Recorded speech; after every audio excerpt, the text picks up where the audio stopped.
Types of grabs. The reason that types of grabs are important is because types of grabs come into why we grab and where we grab. Once we dictate why we're going to grab them, then that's going to dictate where we're going to grab and how we're going to grab them. So we're going to look at a couple of them because of what they do mechanically.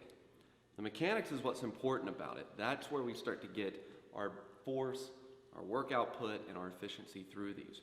First one that we're going to do, and I'm just going to be grabbing here, is we're going to do an overhand, which is here. Easy enough. Most people know the overhand. I'm trying to position myself in such a way to create mechanical leverage on the body over the body. But what that does is it gives him the ability to move around such a mechanical advantage with the overhand. Underhand is under here. So when I grab underhand, what I'm doing is I'm positioning myself to move the body in different directions. Underhand here, I'm positioning myself to move the body in different directions there. Versus overhand, which is like this. It also makes a completely different structure with what we're doing. Underhand, overhand. Death grip. It's a death grip. That's a death grip. My hand is numb. When you do the death grip, you are holding on for dear life and you are pulling, jerking, and moving everywhere that you can. Most people do the death grip. And they do the death grip, and it's probably not the best grip to do. Most people teach grabs as a death grip. Grab my wrist, death grip it, which is not bad.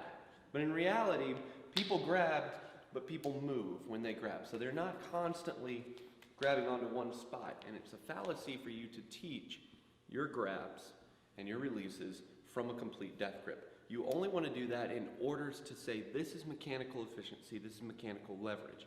Because in reality, people are going to let go. You kind of cheat yourself if you tell the student to constantly hold on to you. Then, we have my personal favorite, which is a hook. I use the hook. I don't overhand, underhand, or death grip, where I try to meet everything in together. What I'm doing is that I'm hooking it, and I'm hooking it on parts where I can maneuver the body where I want it to go. I don't close structures. I find closing structures to be a little bit iffy. So I like to hook, and once I hook, I make a decision of where I'm going to go. Versus this, okay, what do I want to do? Okay, I'm going to loosen up, and then I'm going to turn it. When I hook, I can make that decision automatically. If I need to death grip it for some reason, then I can death grip it and try to do something with it. So the hook is taking your hand and just placing it there and pulling it. You can put your fingers together, but you put them together slightly. You don't put them together all the way. Third is to the clothing. So when you grab the clothing, most people just kind of grab it like this. What I want you to do is, an old Sambo trick, I want you to take your thumb, hook it in to there, and then once you're in there, you can see that I'm already pulling it. Take the rest of your fingers, wrap them up like that, and then cinch it with your thumb, and then hold it in. One of the things that we've looked at in the physiology part of this is why we work that way, why our hands cup, that we can do everything that we want to do. What makes us different from apes is our ability to do this right here, is be able to manipulate things with our flexors. But over here creates the cup for the palm.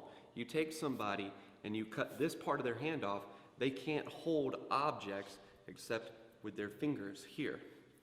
Which is, you just answered a question.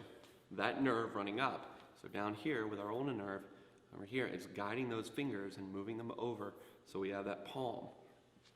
So when you grab into the clothing, you're going to utilize all of it. You're going to hook in, sink it in, wrap around it, and then pinch it off. So that way we're using all of the efforts of our hand when we do that grab. Now you can do that with a death grip, where you basically try to sink into a nerve over here and try to sink into a nerve and then really try to get it. But if somebody has thicker skin, bigger muscles, bigger bones, it's going to be more difficult to do. So, overhand, which is there, underhand, which is more of a pulling down motion, death grip, clothing grip, and then hook. I encourage you to play with each of them, see what works, see what doesn't. One of the things that I will say is there is a neurological reaction time between the death grip and anything else you do, which is why I do not recommend that you do the death grip unless you're grabbing onto their throat and trying to choke them with your hands. Death grip, what do I want to do? Come off. Hook, you can do a hook underhand, you can do a hook overhand. Death grip is a very dangerous grip to do because of that neurological gap in what you can do.